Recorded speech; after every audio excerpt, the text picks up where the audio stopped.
damn it, you can accept the truth and live, or you can reject it and fucking die. Kabir's approach is brutal, but it needs to be. Bloods, Kiss Ass, Big Bloods, Little Old Trades, which is another gang.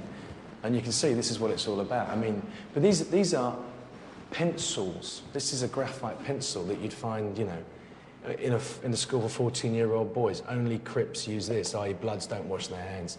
Fuck blood.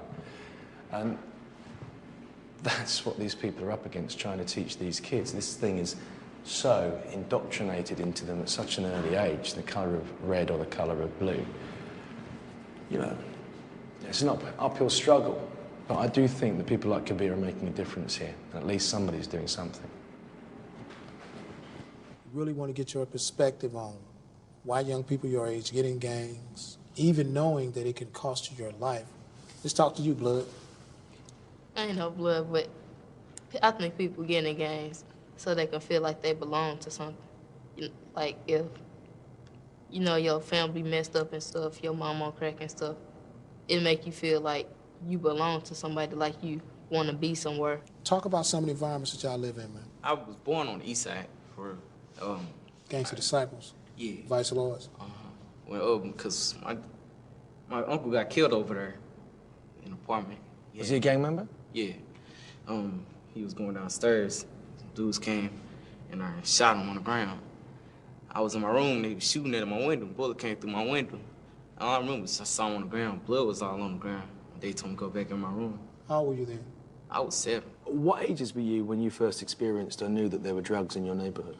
My grandma always tell me this story about when I was little, when I used to come over her house, and it was like December, and you know, like when cars roll by and there's snow in the street, and I fell in the snow, and I picked it up and said, "My mama eat this stuff," and she said she ain't never realized that my mom was on crack and stuff. Welcome to Nellyville, where all newborns get a half a meal. Son gets to Danville.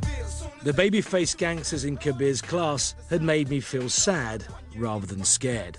And after a week in the city, I still felt I hadn't met the real gangsters who were wreaking havoc in their own communities. So I found a guy who could help me in my quest. Jason Hampton earned a fearsome reputation as a JVL Blood, part of a gang who fought a vicious turf war against their local rivals. That's that alley right there. A lot of crimes would took place in that alley right there. This alley in this street alone, a lot of crimes, man. A lot of them. Like, what kind of crimes? Shootings, robberies, car thefts, jackings. Anything that you can name took place on these two little streets right here. See all them little shots, all them little holes and stuff. Yeah, I can see the holes up there, yeah? Them bullet holes. All this bullet holes. That big shot right there at the top, that's a bullet hole. That right there, that's a bullet hole. That's a bullet hole. That's one, that's one, that's one.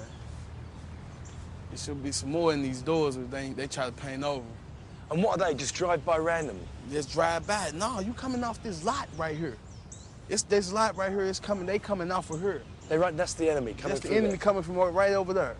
Straight across, walking. Or they'll drive their car and get out in this alley behind these houses and come. This was a classic turf war. Jason's gang was fighting to protect the drugs trade they ran from these streets.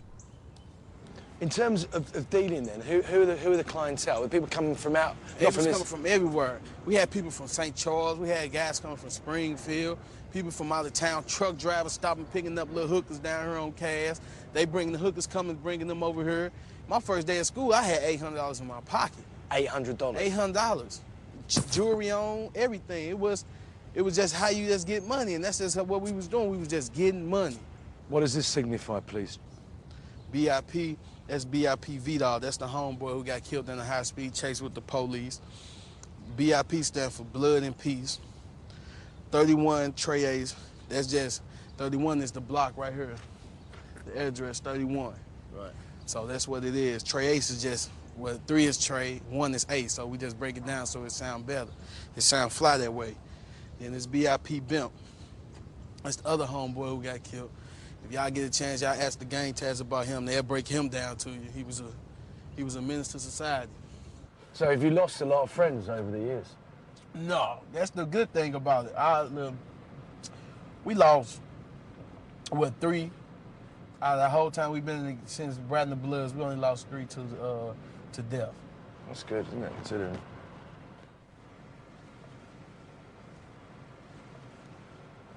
Straight across, Jason. No, we can't really go straight across because I'm in tour with guys over there. You have trouble with the guys? Yeah, on that side right there too. Really? This is my only side I really can go. So really, we've done the bit that you're safe in? That's the only zone I'm safe in. Anything out of this for real, I can't go. I can't go, man. I'm 25, I can't go over there. Today, Jason is on probation. He has to avoid any gang association or risk going down.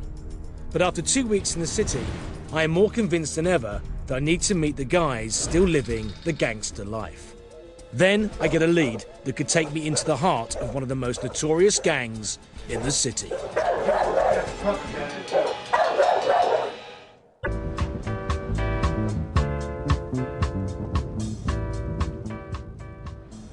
After more than 2 weeks in the city, I have seen the devastation caused by gang violence, met the police trying to combat it, and spoken to a former gangster. To me, it all feels like part of the decline of a once great city, where the demise of traditional industries has left a massive gap into which the gangs have stepped with their graffiti, drugs, and turf wars. Now, I'm waiting for a contact who's promised to put me in touch with one of these gangs. The situation is this. We've been waiting now for an hour to meet a contact in a parking lot. We've just been sussed by a couple of lowriders accused of being undercover cops.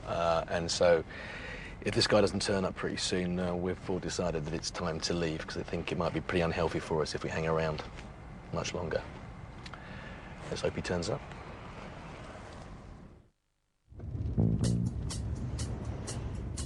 We waited for 3 hours for these guys and, well, they didn't show, so we left. And of course, as soon as we left, we get a phone call to say it's all back on again. So we're off to meet them at a secret location.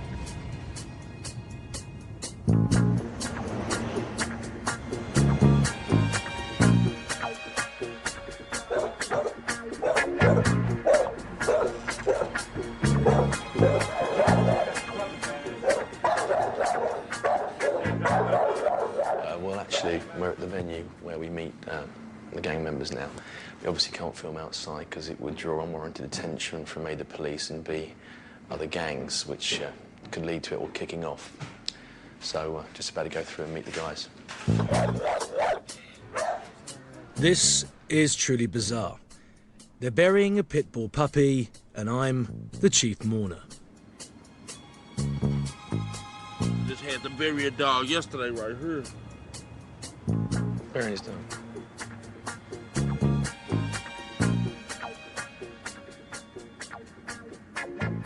And it gets stranger and scarier. Anyway, thanks for talking to us, guys. I know we're not going to mention who you are. We're not going to say what gang you're affiliated to, but you are gang members, I take it. Blood gang. You are a blood gang, yeah? Can you tell us how you became members of the gang? On the set, Dip. Grew up all our life on the set. That's what's up. And was there pressure under you? Or never no pressure. You got to be a leader in this shit. If you ain't no leader, you keep following. That's what's up. How young were you? Out here, showing some love about 15. Shit, the streets is up. That's what's up. You know what I'm saying? Streets gonna feed you around here. Shit, ain't no job gonna feed you. Because there were little choices for you then, you know? There wasn't much chance of getting a job. It's a lot of choices out here. I wipe my mask like it's sweat. You smell me? It's a lot of choices out here. You could do a lot of nice things, positive things, but that ain't what I choose. I choose the streets. It's like if you don't know nobody around here, you can't eat around here. How much money would be there then? This right here, if I bag it up and sell it, which I'm not gonna bag it up and sell it. Yeah. Quarter ounce of this ale right here. Shit, I'll fucking give it to you. Shit. Fuck it, I'll fucking sell you an ounce for $85. Anybody else, I'll sell an ounce, $125. So you're saying that, you know, that you're 30 years old, you've got a family, and you sell the weed, and you said water. Can you explain? So could you explain to me what water is? Water is PCP. They love it. Take the cigarette out. Take the filter out. You loosen the square up. Motherfuckers ain't gonna show you. This ain't no game. My You can smell it to make sure that's the real deal. Holyfield, fuck Mike Tyson. How do it smell to you? Give me the truth. It smells like paint, like glue or paint thinner when you. Wee. Then you dip the cigarette in a bottle. Surely. The bottle right there. I show it's fucking nothing. You blow it down. You see how it run. Yeah, it's gone down the length of the whole cigarette. They'll love it for $20 all the time. All the time. And what about, if I may ask, crack? Does that a deal? Does that happen here? Right? Yeah, they love that.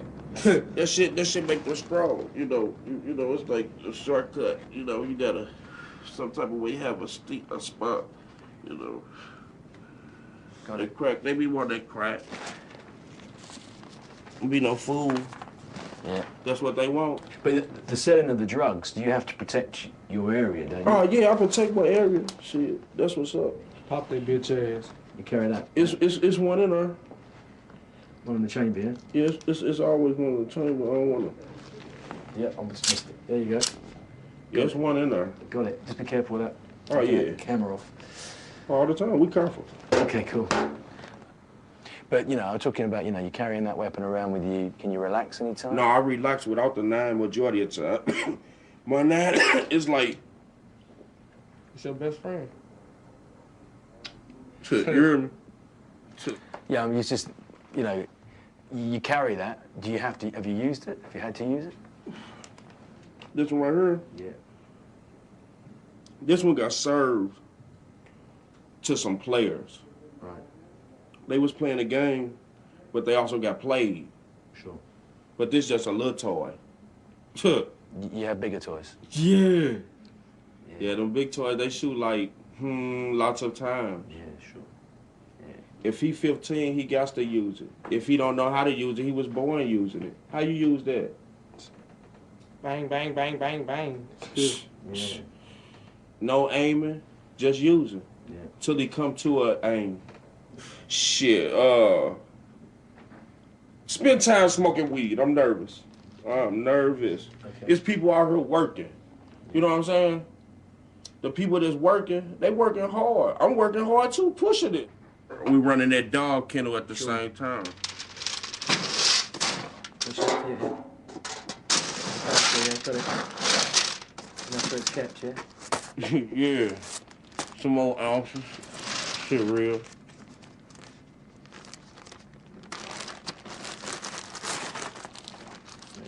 Shit's real. What do you think about the police around here? The police, they suck. Man, fuck the police. Yeah. On my life. And I thank you very much for talking to us. Thank you very much. That's what's up. Thank you. Thank you. I say thank you very much. You gotta do the hood shake. Show me. There. There. Is that it? Thank you. Then you gotta come out like this. Like that. Got it. Thank you very much.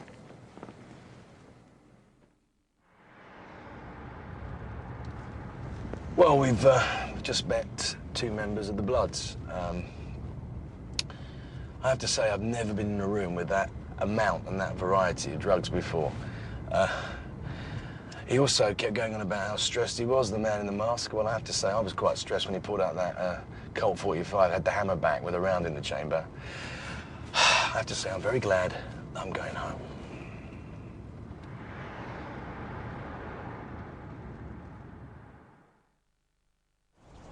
Before I leave town, I want to check on my man Jason to see how he's progressing on his road out of the gang Hey, what's life. going on, man? I'm all right, mate. All right now, yeah. Everything's going great, man. Nice to see you again. Come on, we just going up here on the front, man. Yeah, perfect. Let's make it happen. Thank you. All right. It's every day I wake up and feel I have to just sit back and just thank the Lord for waking me up and let me see another day. But about the excitement and the kudos? It's fake, and this stuff is not no game. This stuff ain't no game. When somebody walk up on you and put a gun to your head and the trigger don't go off, it wasn't because their gun was broke. That mean that was a sign. Wake up, brother. Get out of there. Why would you want to live your life like that? Watching your back all day, that's not living. Watching your back, you can't stop at stop signs, you can't stop at red lights, because you don't want to get caught sleeping. It's a better life than just games. So you just kind of leave it alone. It's a certain point, certain time where you just have to look at yourself and be like, man, is this what you want? Is this an example you're going to set for your kids as they get older? I'm tired of seeing my partners, my friends, my associates all going to jail or end up dead. It hurts. It's just time to rise up, man, leave this gang stuff alone, man, because it's not no life, man. It's not life. In terms of your enemies in that environment, is there still a war going on, or is it quieting down? No, it's never going to quiet down. The war is still going on as we speak because the young guys, the ones we rolled past and looked at, keeping it going. They going to keep it going, and they young guys going to keep it going, and this going to last on from generation to generation until somebody just finally come down here and speak and talk to us. Talk to them, to our black community, and let them know that let's leave it alone. And until that come, St. Louis is going to always be a very violent place, just like New Orleans. They just violent. We like the second murder rate capital of the world, probably, to us. You know, there's a war going on across seas, but there's a war going on in the United States every day.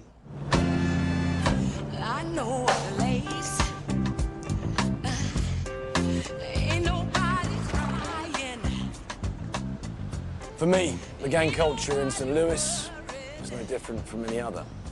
There are lots of young men looking for money or respect who are prepared to use a gun to get them. What does surprise me is the fact that in a country that prides itself on its commitment to liberty and freedom, that St. Louis is such a racially divided city. For me, a black mother in St. Louis is no different from any other. And what I never want to hear again is a woman crying because gang violence has taken her son away from her.